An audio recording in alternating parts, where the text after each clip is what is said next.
It's a rainy day today, so let's make carrot cake with my husband and kids. Grate the carrots. Like this? Yes, please. So like this? Good job. Half cup oil. Ready?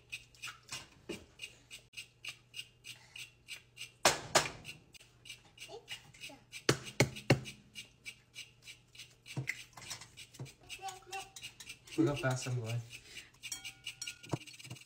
You put it in? Good job.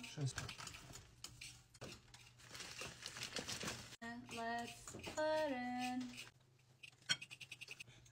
1 teaspoon baking powder. How much more?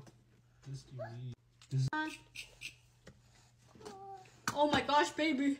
Baby, no. Now mix. Chris, you want to switch jobs, bud? Maybe. Okay, 1 sec, Chris. Carrots!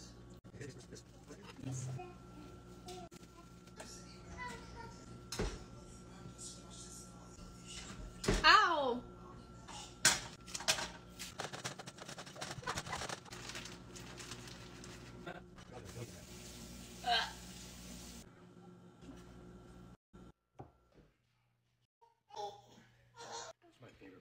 So I saw a video of Gordon Ramsay making the ultimate kimchi grilled cheese, and being honest, I don't want to eat that. Just watch. Homemade kimchi. Look at that. Oh my goodness me. Don't get me wrong, I know my place, he's a better cook than me in every single way possible, like I can't even compare to him, but I don't know about this one. The idea of kimchi and grilled cheese is brilliant and sounds delicious, but cheese-wise, I preferred melted and gooey cheese. So let's make my version. First, I cook the kimchi in the tiniest pan I have. I have a sourdough bread from Costco because it's cheap. Put mayo on the bread, and if you don't like mayo, we can't be friends. Butter the pan and grill the bread. And I know this might trigger some people, but I love American cheese. So I'm putting 4 slices of American cheese, and then I put mozzarella, and then the cooked kimchi. I did cook kimchi because I think it brings the flavor out more. And then I layered it with cheddar cheese, and you just let the cheese melt. Also, my son wanted some cheese. Once the cheese melt, you flip it and just make it into a grilled cheese sandwich. And I just want to brag a little, but I made the kimchi myself because I'm a hardworking mom of 2. But yeah, this is how I like my grilled cheese. Very cheesy. And listen to the crunch. And the cheese pull.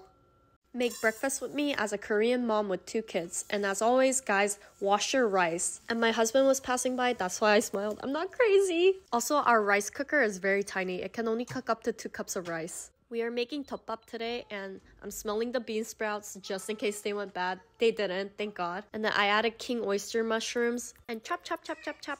My kids are twinning today, so cute. I'm making 2 different kinds of tteokbap today, one for my kids, one for me. I'm not using any extra seasonings because the bean sprout and the mushrooms are already seasoned. They have salt, pepper, garlic, and sesame oil. And of course, I'm making myself ojingo or the spicy squid tteokbap. My kids get rice, the chopped bean sprout and the mushroom, and the seaweed on top. For my oldest, I put a little bit of the spicy squid sauce. Okay, now it's time for the little gremlins to eat.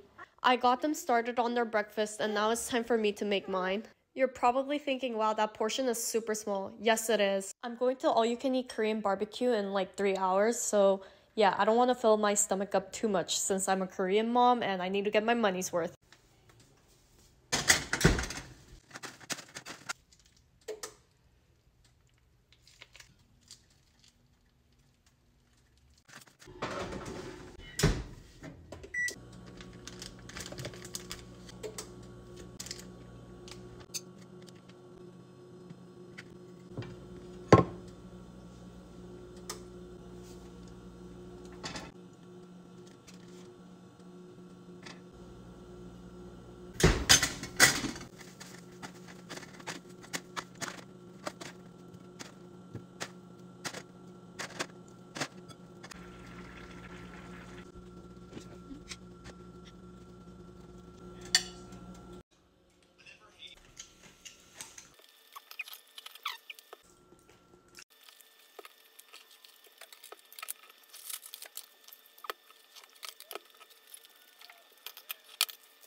Happy New Year, and for my husband, happy birthday, because my husband's birthday is January 1st, 2001. So it's 010101. He is no longer a 22-year-old dad with 2 kids, because now he's 23. I am making number cookies for him. I already baked the cookies the day before, and now we're just going to decorate it. Since it's the new year and I want this cookie to be slightly healthier, I added the strawberry kiwi bloom. I have 2 piping bags ready, and now it's time to decorate. My love language is definitely baking, so if I really like you, I will bake for you. I love baking cake for my friends and families on their birthdays, but I don't know, this year I kept messing up on my husband's cake. When I was baking his cake, I totally forgot to add sugar, so it just came out to be a chocolate bread. And it didn't even taste like chocolate because it didn't have sugar. I honestly think I was under too much pressure because I wanted this cake to be the best cake that I ever made. And not to mention, I put all-nighters the night before I started baking the cake, so my mind was just foggy. At least the cookies turned out great.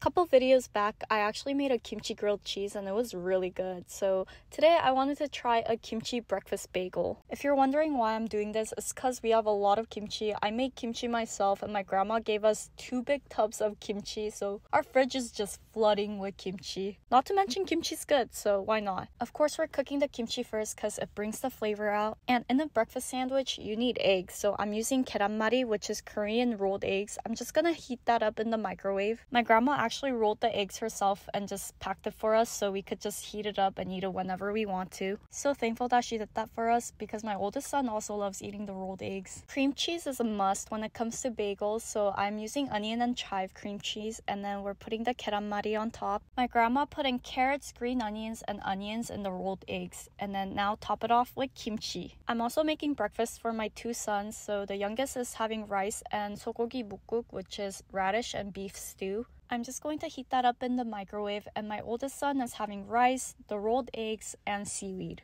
And once again, I'm heating my oldest son's rice up in the microwave too for a minute.